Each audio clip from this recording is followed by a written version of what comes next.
right, let's give it a try. Okay, we won't try to review everything we did last week. So if you want to see that, go back and check the YouTube on that. But we'll just pick right back up. Here are some questions, no matter what you believe or whatever you're inclined to believe, or if you're not sure what you believe, whatever, no matter who you are, here are some questions that kind of everybody needs to consider. We started off with the question, how did we get here? Where did we come from? Is there a purpose for us? Or you could intertwine that or almost interchange it with the question, is there a creator? Those questions are not exactly the same, but they're almost the same. And so that's questions that should be important to everybody. Is there a superior entity, a creator, a God, or not? I want to know what it makes sense to believe, not what I want to believe, etc. I want to know what makes logical sense to believe, and what could I logically share with somebody else and say, look, I think this is the answer. This is the best answer I can find. This is what I think we ought to believe. So does it really make sense to believe that? Because on the flip side, I don't want to believe it if it doesn't make sense. Okay? No matter who told me, etc., no matter how good it might make me feel to believe that there's a God, if it doesn't make sense to believe it, I don't want to believe it. Okay? I just want to find out as best I can what's true on any question in this life. And then later on, if we do decide that, yes, it makes sense to believe there's a creator, then do we have any reliable communication from that creator? If we did, it would be very, very important, if indeed he exists. So that's a question that we might take up later, but only if the answer to this question is yes. Because if the first one's no, then I know the Bible is a fraud. All right? All right, so we'll try to look at the first of those two questions. So what we said was, and now this is just my way of organizing my thinking on this. It's not the only way you could do it, that's for sure. But my way of thinking is there are four phenomena that have to be explained, or questions that have to be answered, either because there's a creator or without a creator. I mean, that's really basically it, one way or the other. So I'm going to break it this way. The existence of all the matter and energy in the universe. How did the universe, all of it, how did it come into being?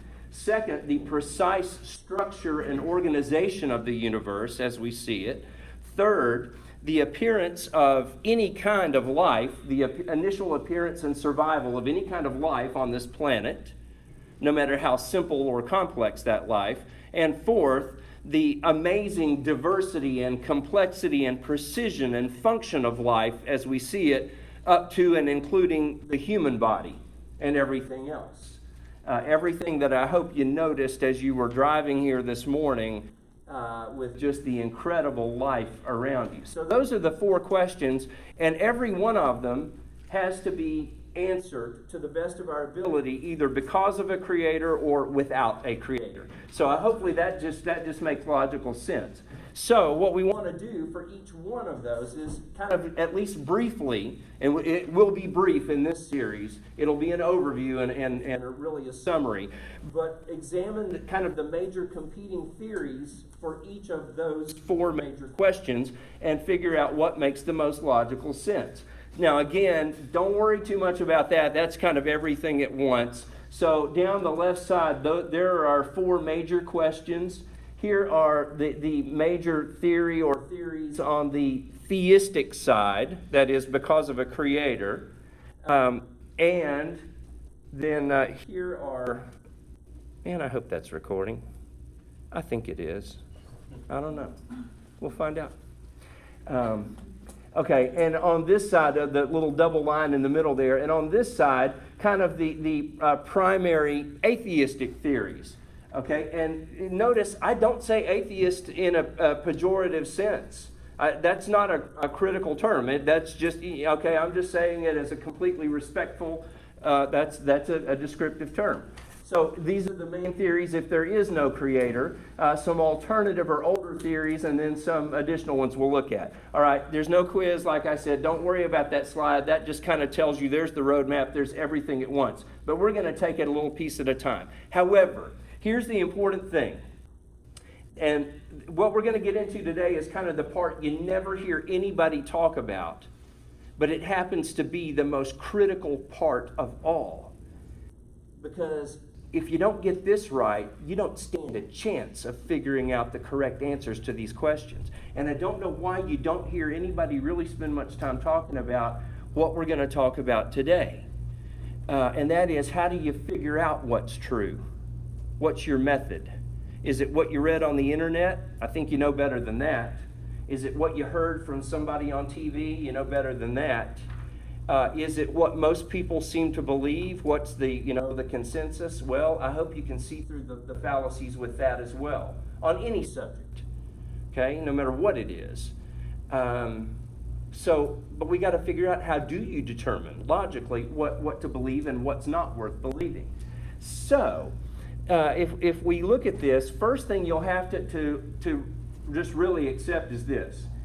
No matter where you fall on this question now or at the conclusion of our study, there are going to be some things about this that you can never fully prove or disprove, etc., by human examination.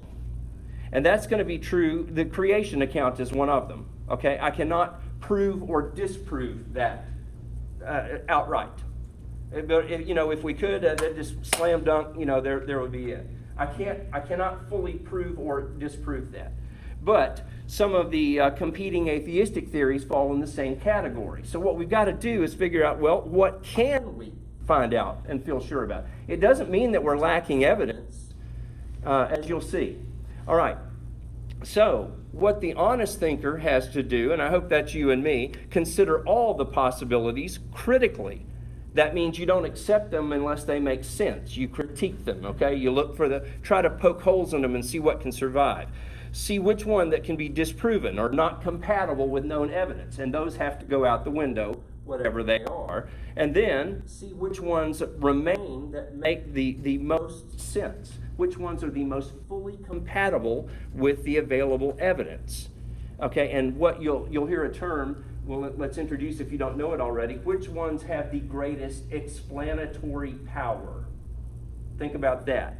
Which ones have the best ability to make sense of what we do see? All right? So that shouldn't be controversial at all. I don't think there ought to be any. So a valid method for doing that is really important.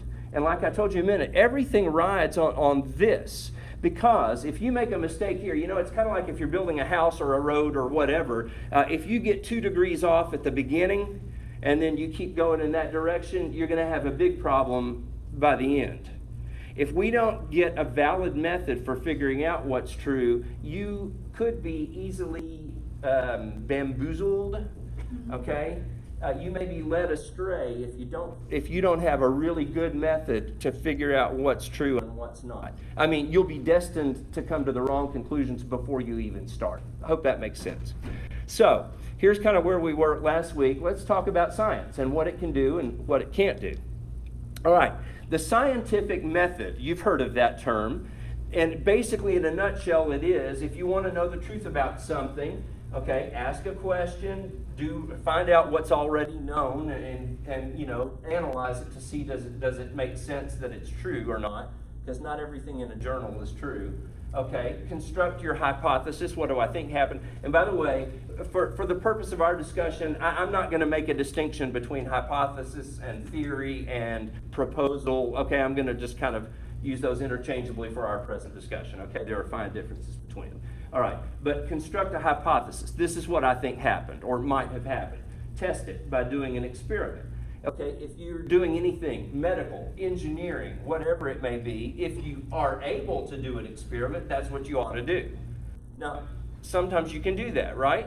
You can get 100 people and give them this medicine, and you can get another 100 people and give them nothing or a different one, etc. Okay, and you can, and if you can do that, that's what you ought to do. It's the gold standard. Okay, analyze your data, draw a conclusion, and listen. By the way, I know and I appreciate somebody pointing out. I may need to choose some different colors here, but that's going to take a whole lot of time to go through and do it. So I'll have to work on that as I can. So my apologies for that. And the bottom one there, report your results. Okay, let it be known what you found. Okay, that's the gold standard, which should be employed whenever you can. Now, you can't absolutely prove something from this method, because even if you do it 10 million times, you could have the exception that one time, but you can disprove a lot of things, and sometimes that's just as helpful. And you can come close to proving things with enough amassed data. So there's your gold standard right there. And by the strictest definition, only things that can be tested that way by an experiment, direct testing, by the strictest definition, that's what science is. And if you can't do that, it's not science. All right? But there's a lot of things you can't do that. And we need to know the answers to a lot of things that cannot be directly tested. So we need to know that there are things that transcend science. They go beyond the ability of science. That doesn't mean that they're anti-science. It just means they're beyond the limits of science. All right? You might think, well, no, I don't think that. Well, let me just tell you, here's a few things that can't be directly tested. How about, did a superior entity create the universe?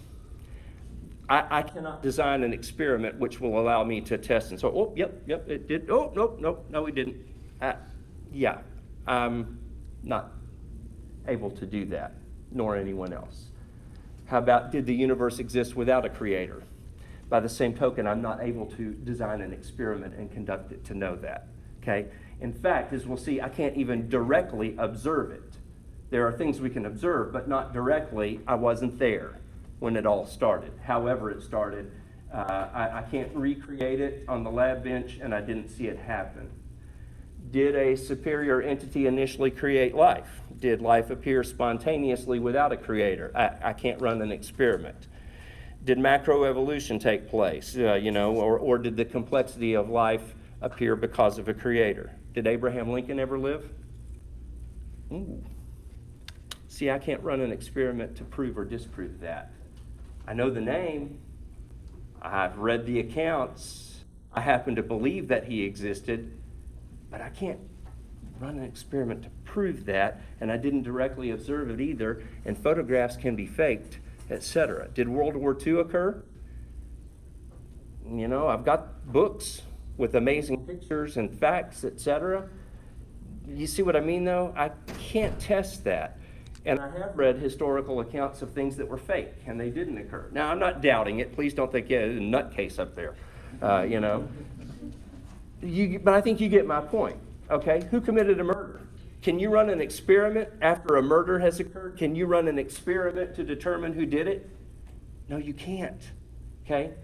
And I happen to know that we have good friends and esteemed brothers in this class who have far, far greater minds than I, especially in some things like astrophysics and law, and a lot of other things too, a whole bunch of other things. So, I hope some of you will forgive me for my very amateurish forays into your fields of expertise. But I think you will appreciate some of these things.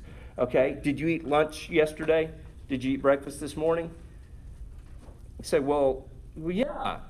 Can you prove that? I mean, can I run an experiment to determine whether that's true or not? No. You could say, well, you could look at the contents of my stomach. Yeah, you could have faked that too. Okay, I know that's been silly, but you get the point. There's a lot of things you can't apply. Now, obviously, and some of those things might be important. The one like who committed the murder, that might matter. The others, some of the others matter too, but we need to know the truth about a lot of things that go beyond science and our ability. And it would be arbitrary and very incorrect to say that only the things that we can measure, that those are the only things that could be true or that we should consider, okay?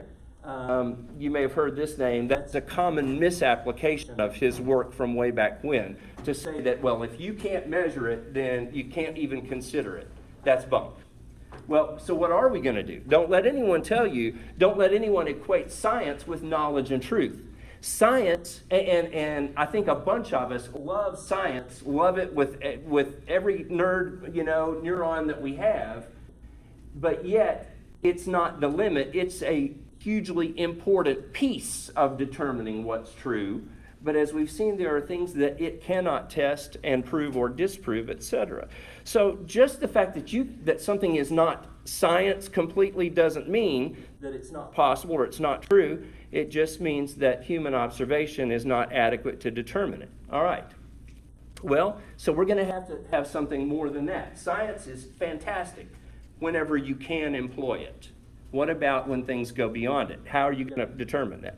So you got to have a valid but more comprehensive method that incorporates science whenever possible but can go beyond it. Now, guys, I know I'm boring you to death, some of you, but please believe me, if you don't have this, nothing else can fall into place. So if you can suffer through this with me and you'll see the importance of it later on, I think, okay? Because this is the part that everything rests on that you just never seem to hear about. All right, you've got to employ healthy skepticism. And what do I mean by that? That means I don't believe something just because you tell it to me, but I will consider it, okay? I will give it thought, no matter what it is. If it's a seriously proposed idea, I will give it fair consideration, but I won't believe it unless it makes sense. That's healthy skepticism. In fact, you ought to employ that in virtually every single thing you do every day, because whether you think about it or not, you do. There are people you talk with every day, and whether you thought about it or not, you have judged their credibility based on a lot of different things, maybe past experience. It's like, yeah, he said that, but I'll believe it when I see it. Okay? Other people that might be like, yeah, he said he'll be here at 12 o'clock. I'd bet $1 million on it. All right. So you do that, critical analysis, but it has to be without bias, either way, in this question. And it has to be without what's called a priori conditions. Okay, sorry for the word. Some of you have heard that term, some of you haven't. But it's very important because you're going to encounter it. Let me tell you what it means. Okay, so I'll expand on that in just a little bit. So the method I'm going to propose might be called a legal or historical proof method. Okay, it is very much akin to what a court and a jury would permit and would consider in trying to determine a matter of guilt, innocence, or right, wrong, whatever. So we're going to build on that so that it can handle scientific things and things that are beyond science. So here's my proposal. And I'm going to do this quickly, okay? By the way, as we said, these things will be recorded, and later on, if some of you want, I will be very happy to produce some notes on some of this, okay? Let me know if you want that. I won't waste good paper if you really don't want that. And by that I mean I would not wish it on you unless you really want to look at it. All right, but here's step number one. All ideas, all serious proposals must be considered and subjected to healthy skepticism, critical analysis. If you're not willing to do this, then don't pretend that you're actually looking for the truth. Let me be very blunt about that. If you say, there's a God, I know there's a God, He created everything, and I will not even listen to any other idea, you're not really looking for the truth. And I want you to figure out what the truth is and know it and be confident of it. On the other hand, if you say, I am not even willing to consider the existence of a superior entity, a creator, you're not really looking for the truth. You're just looking for what you feel like believing. So either way, that just does not work. All right? So whether atheist or theist or agnostic, if you prefer a particular belief, that doesn't make it true. The fact that you refuse to consider a particular belief, does that make it any less true? No, it just means you'll never figure out what's true. That's all that means. Okay, so if we're going to be honest with this, there can't be any of these what I call a priori beliefs involved. And a definition of that is something that you hold to be true without necessarily any supporting evidence or logic for that, and you refuse to question its truthfulness. Okay? I'm going to believe this. I don't care what you say. I don't care what the evidence is. Nothing can shake this. It's an a priori belief. Well, I tell you, there are a few questions for which I think an a priori conclusion would be okay. All right? Goes against my grain, but here are a few that I think it would be, you could probably get away with that. All right, who makes the world's best apple pie or turkey and dressing or what, etc., cookies, whatever? Well, clearly that would be my mom. Okay, that's an a priori conclusion. Your mom could not possibly make better Thanksgiving dressing than my mom. Fair enough? Okay. Now, I think some of you would be saying, Okay, he just lost it right there because it's my mom. Okay, and I'm glad you think that. Yeah, okay, it's okay if you want to have an a priori conclusion on that. How about this? Now, I wouldn't ask Tim this because he now has more than one grandchild. But I could ask Greg and Kate, would it be true that your grandchild is the most beautiful and intelligent baby in human history? Absolutely. Absolutely. I would expect no other answer. Okay? In fact, I understand their grandchild is in the 120th percentile of everythingness. So, okay. And you probably were too, you know, when you were the first grandchild. So, okay, we'll give you a pass on that. How about this? You know, which sports team is superior to every other team, whether they ever win a game or not? Well, obviously that would be your preferred team, you know. No doubt about it. Okay, yeah, all right, so I'm having a little fun with that. Yeah, it's okay if you want to have an unshakable conclusion that requires no evidence or support. You just believe it. Well, there you go. But what are some reasons that theists give for refusing to consider atheistic theories? That is to say, I believe in God, don't tell me otherwise. I don't want to hear it. Okay? How about, well, those atheists are a bunch of pagans? No, not necessarily. I've got some very good friends who are atheists who I trust more than a lot of other people, all right? And a lot of atheists are very, very fine citizens, or whatever you want to say. How about, well, you know, they're just trying to destroy us. Well, there are some nasty atheists, and there are some nasty believers as well. So sometimes, it's like, well, because the Bible says that God created it, and that's it. Well, unless he's not real and the Bible's a fraud. We talked about that last week, circular reasoning. So, you know, some of these ideas are just not valid, and some of them do depend on circular reasoning. Well, what are some of the reasons, conversely, that some atheists give for refusing to consider theistic theories, that there might be a God? Well, how about, well, it's not science. You know, it can't be directly tested. Well, it might be beyond that. It can't be falsified. That is potentially disproven. Okay, that's an important concept in any way that you can do. In fact, that's very important. Something that cannot be falsified. That means there's no way to potentially prove it wrong. You just have to accept it. That's dangerous stuff right there, no matter what it is. That'd be kind of like, you know, I've got these magic beans here, and if you'll give me $10,000 for these beans, you'll have a healthier, longer life. Yeah, there's really no way to disprove that, is there? You know, because it would take you get the picture. So you should be really wary of things that cannot possibly be falsified. Now, that doesn't mean they couldn't be true, but you need to be very, very wary. So we'll talk more about that later. How about this? It's like, well, I can't imagine. You say that there's this infinite being. I can't imagine that. Well, that doesn't make it not true just because you can't imagine it.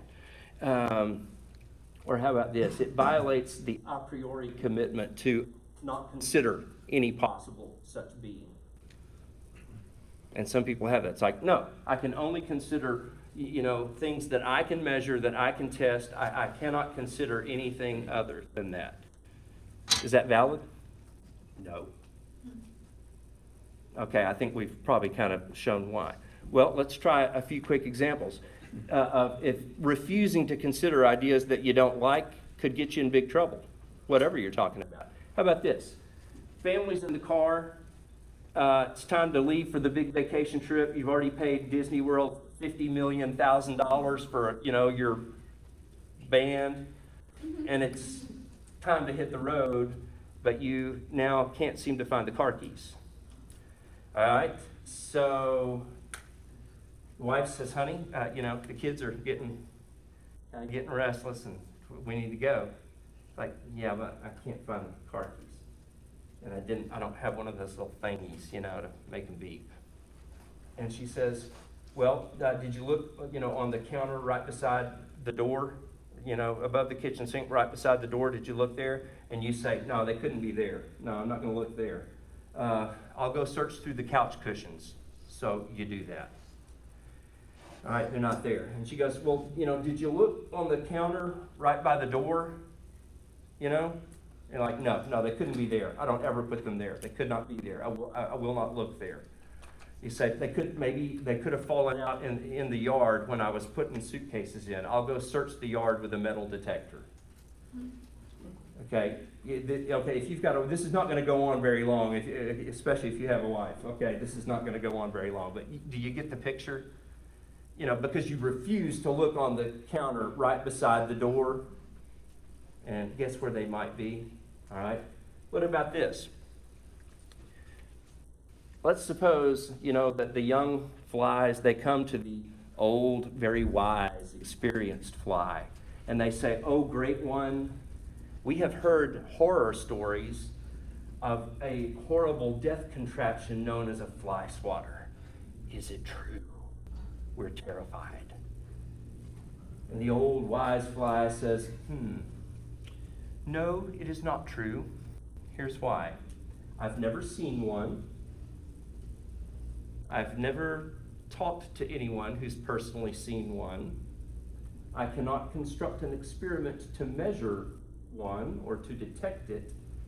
Therefore, I can tell you there is no such thing as a..."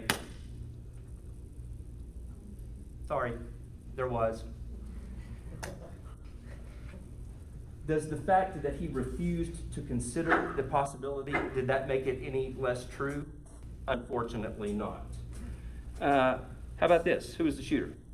Suppose you're the chief of the detective homicide squad. Okay, you got a murder. Okay, and your detectives come in and they say, "Chief, we got our man. John Smith committed the murder." If there's a John Smith in the audience, I apologize. Okay, John Smith committed the murder. And you say, "No, could not be John Smith. Keep looking for the real killer." And don't anybody say like OJ, whatever. Okay. All right, keep looking for the real killer. And you say, but Chief, we arrived at the scene 10 seconds later. He was still standing over the victim with the gun in his hand, with smoke coming out of it and gunpowder on his hands.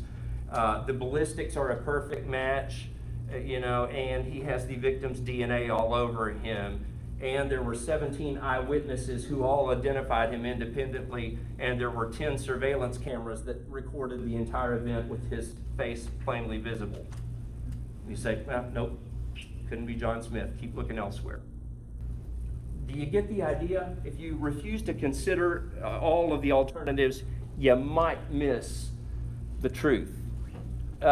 Who was the shooter? Even if I really don't want it to be the guy who clearly did it, it doesn't change the truth, does it? Okay, so you get the idea. The stakes are much higher with what we're talking about. It is supremely arrogant and just completely ignorant to deny the possible existence of anything that happens to be beyond human grasp. That's the whole question we're considering. So if you rule it out, I promise you're not really looking for the truth, or if you assume it to be true. So regardless of your motivations and the presence or absence of any arrogance, refusal to consider all ideas is just a major breach of logic, which could very well prevent you from discovering the truth. And I think some people could tell you that in a courtroom, if they can show that you clearly and maybe even willfully refused to consider all reasonable alternative theories, then you can forget your conviction because it wasn't valid. Does that make sense? All right. So I needed to beat that horse because that's where most people go astray, by refusing to seriously consider all serious proposals. All right, now, so you've got all proposals, all major theories for whatever question on the table. If you can test it with an experiment, scientific method, if that's at all possible, that's what you ought to do. There is no higher standard than that to figure something out. So if you can run an experiment, do it in a valid, adequate, unbiased way. And that ought to be your major step. Okay, if you cannot do that, well, could you have other evidence so that you could consider and apply critical analysis to? And that's what I'm going to tell you the answer is yes. How about this? Maybe you can't experiment it, but you can observe it. I can't run an experiment to make it rain or not rain, but I can directly observe whether it rains, etc., okay, or a million other things, if that makes sense. So direct observation, if you can do that, is very, very valuable. All right, how about compatible? Daniel? Just to throw some extra weight behind that point, the entire field of astronomy essentially is that, because you can't run an experiment on celestial bodies or anything outside of Earth, so you point your telescope and wait. Yes. And sample lots of things and see what happens. Okay, for those of you who may not have heard what Daniel, now he won't tell you this, but this is my esteemed brother. He is Dr. Daniel Sissom because he happens to have a doctorate degree in astrophysics. And on the side, he happens to be an avid astronomer. But anyway, he would not tell you that, but I will. But what Daniel said was, in a nutshell, he said that's what the whole field of astronomy, astrophysics, etc., really depends on this. Because you can't run an experiment on any of it.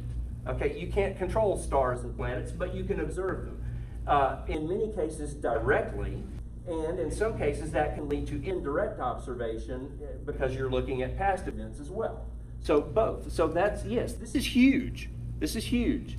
It's really, in my mind, almost as good as testing. Not quite, but it's a very, very good tool.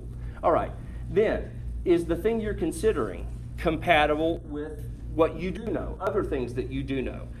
For example, if I tell you I went outside yesterday and there were a whole bunch of concrete blocks and they were all levitating off the ground and floating upwards. Do you believe that? No. It's not compatible with known phenomena. I probably don't even need to elaborate there. Some things you know are not true because they defy things that you absolutely know to be true, in a nutshell. Isn't that the definition of a miracle, then? We'll talk about miracles at a different time. That would have to be a miracle. No, you make a good point, Daniel. If that happened, it would have to be a miracle by definition, or it didn't happen. Okay, it's a good point. So that's for a little bit later time. Okay, how about witness testimony? Credible witness testimony. Scientific and historical evidence, including indirect observation, that you can assess the credibility of and decide whether it's true or not. All right? So, there's a whole lot of stuff. Now, that's just common sense, that you would employ these things. You don't even think about it, but we have to think about it here. But it provides a powerful set of tests or tools, if you want to say, for determining reasonableness and truth. So, there's a big difference between things that transcend science and things that contradict science. Those are not the same. All right. I had to beat that one as well. Sorry. All right. Now we get to we can move faster and then get to some fun stuff. A hypothesis, okay, you might have gotten it almost right, but not quite. So it's okay. You can adjust. You can fine-tune what your proposal was in light of what you're learning and refine that hypothesis. Nothing wrong with that. It's like, okay, well, anyway. Yeah, you get the picture. 5. This is the other critical piece. Any proposal, hypothesis that is fatally flawed, that is, it's not only potentially falsified, it is proven false by testing or direct observation, or it's totally incompatible with solid proven phenomena, etc., must be discarded. I think we often see that as a bad thing too, but that's one of the best things you can do. It's a good thing. Is to rule out that chunk of Yeah. space that said, this doesn't make sense. In fact, yes. You always see it as a failure, but that's one of the best things you can do. Yeah, here's what Daniel says. There's nothing wrong with this. This is not failure. This is not a bad thing. This is a good thing. And in fact, that's going to be on a slide in just a minute here. That's exactly right.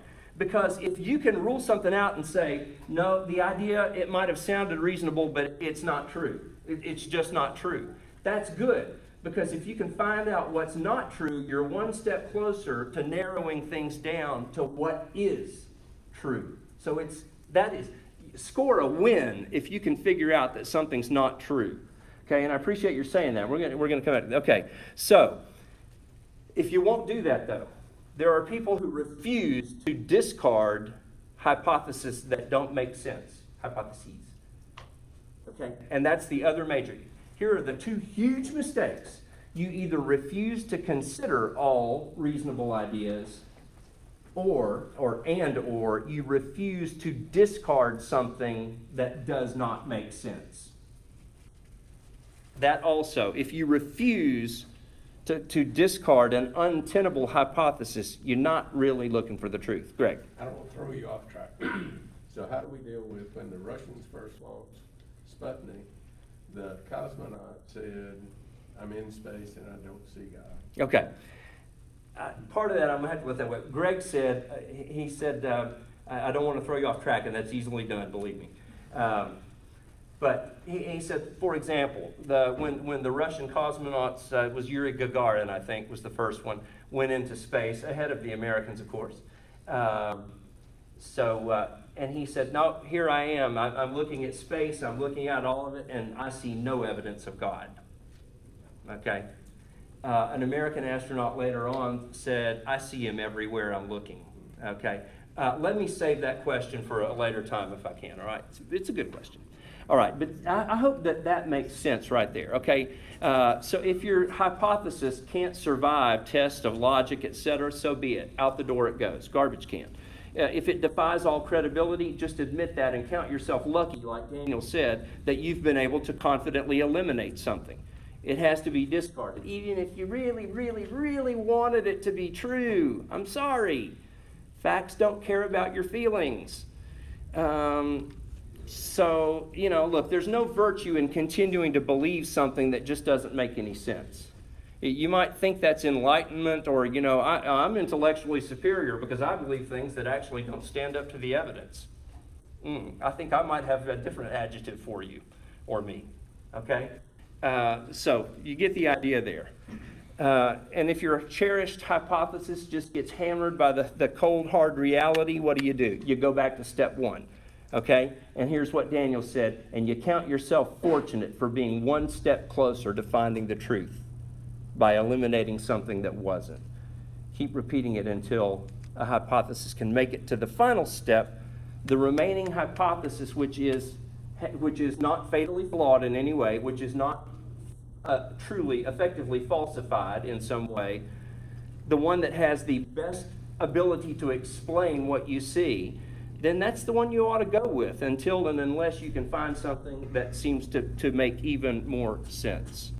Okay? It doesn't matter what I wanted to happen. It doesn't matter how many people in the room vote for this or that if the evidence is not there.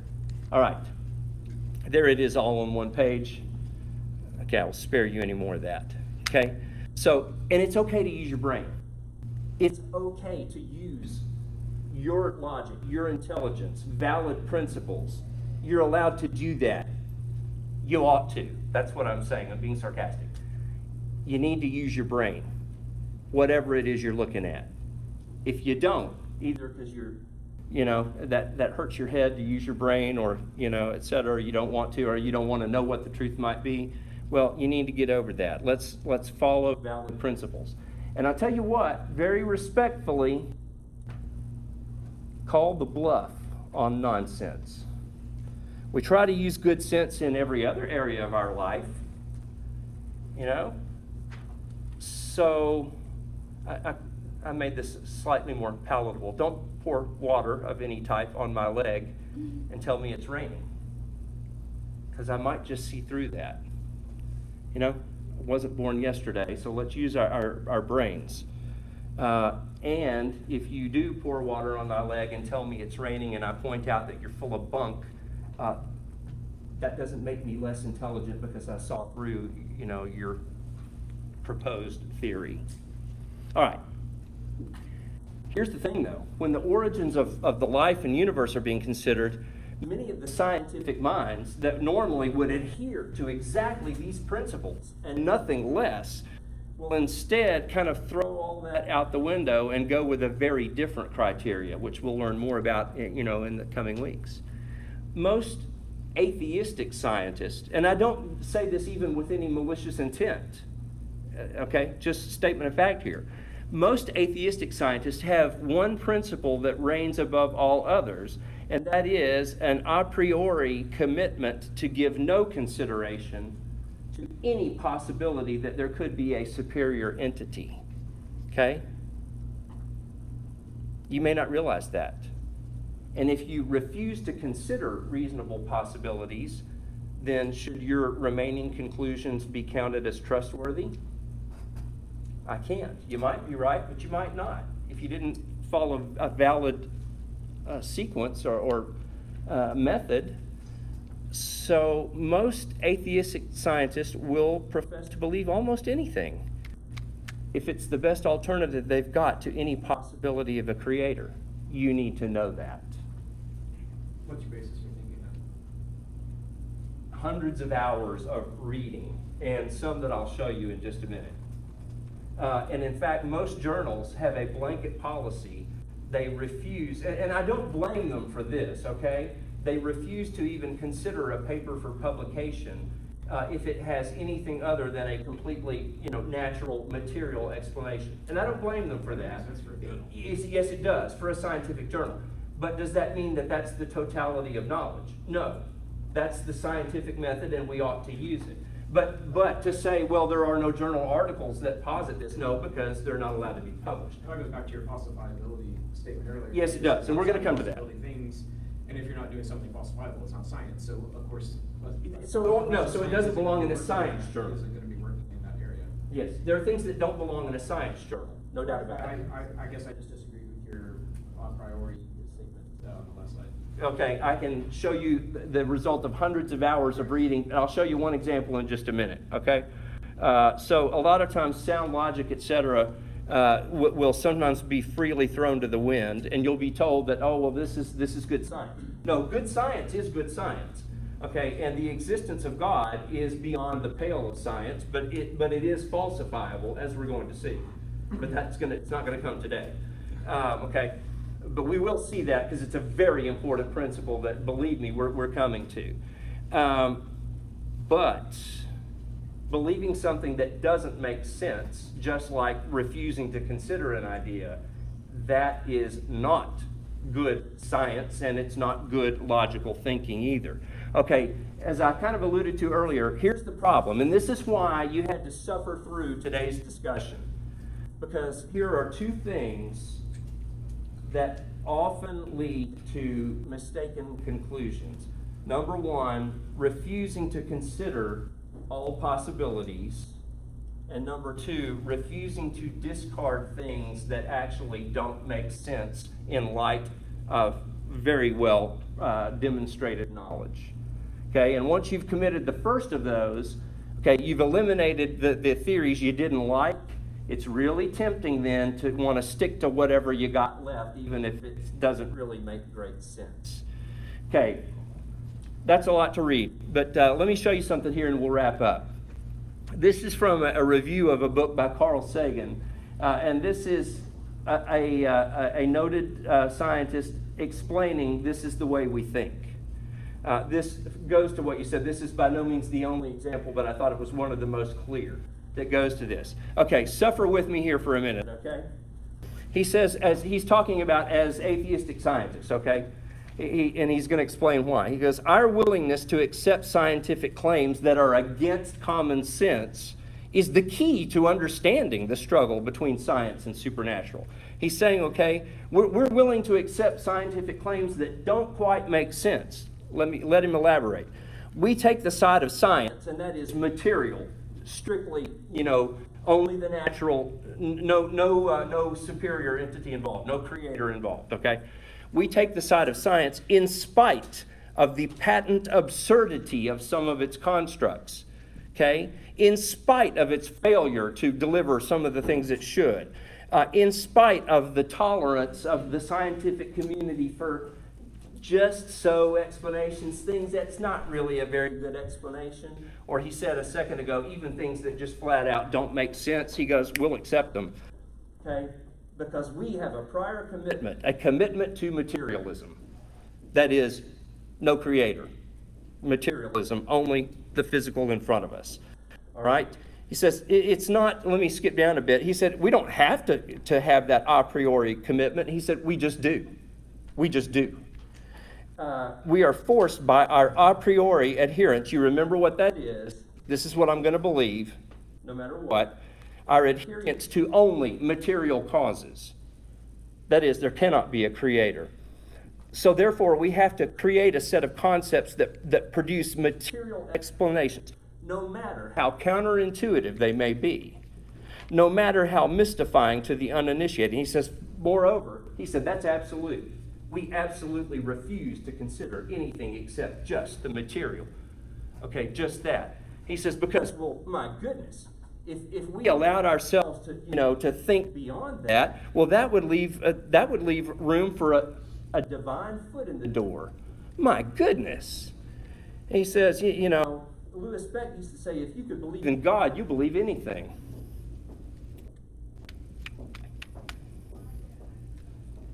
All right, that's one example. That was the clearest one I found, but he is not unique in this.